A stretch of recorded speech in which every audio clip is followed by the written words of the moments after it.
Action made lots of headlines in 2010, but we covered a lot of other big stories as well. Sure did. Crime, the economy, and weather got their share of coverage, too. Night's ActionNews reporter Paul Orlousky is live in the Newsplex with a 2010 year in review. A lot of material, Paul. That's for sure, Paul. Cleveland city workers and others, well, they got used to furlough days in 2010.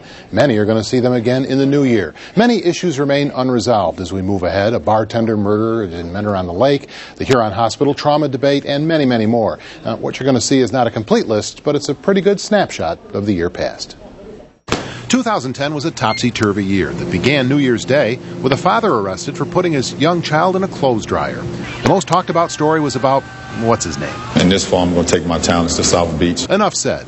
The closings of 50 Catholic churches was completed amid protests from displaced parishioners. Chrysler left Twinsburg. Ford's Brook Park Foundry closed, and Hugo Boss stayed in Brooklyn. American Greetings isn't sure what to do, and we're up in the air as to what the Continental United merger will mean for Hopkins. Weather was in the headlines, from January snow to an episode of December gridlock downtown like none in a long time. Then this unbelievable dashcam video of a car sliding into Brooklyn Heights Police Lieutenant John Lambert. He survived. But sadly in Elyria, veteran police officer James Kirkstetter gave his life in the line of duty. The shot that took his life also took mine. I'm dead inside. Ashford Thompson got the death penalty for murdering Twinsburg officer Joshua McTarian. Cleveland native George Steinbrenner died, and hope for a revitalized economy was born with the final piece of the medical mart put in place. Commissioner Hagan. Yes. The 3 county commissioners are gone, replaced by a county executive as voters rallied against corruption. Stark County government is shaken as well by the theft of $2.5 million of tax money by Deputy Treasurer Vince Verstashi. It was a violent year. Psychologist Tanya Lyons was murdered by her husband Maurice.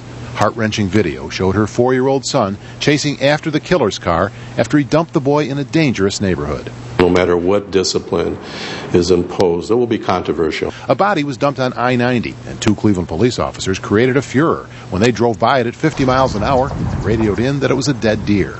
Fugitive doctor Yazid Issa was convicted of poisoning his wife with cyanide. And in Canton, James Mamone was convicted and sentenced to death for killing his mother-in-law and slashing the throats of his 2 small children. Not guilty. William Calderwood was found not guilty of setting off an explosion that leveled homes on West 83rd Street.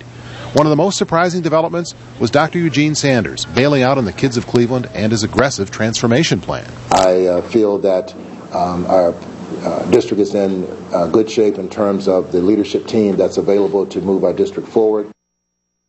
And then there's the issue that is on the list in Cleveland every year, race. It worked into so many stories. The I-90 body, how police investigate missing persons in certain neighborhoods, and the profiling allegations on West 6th Street.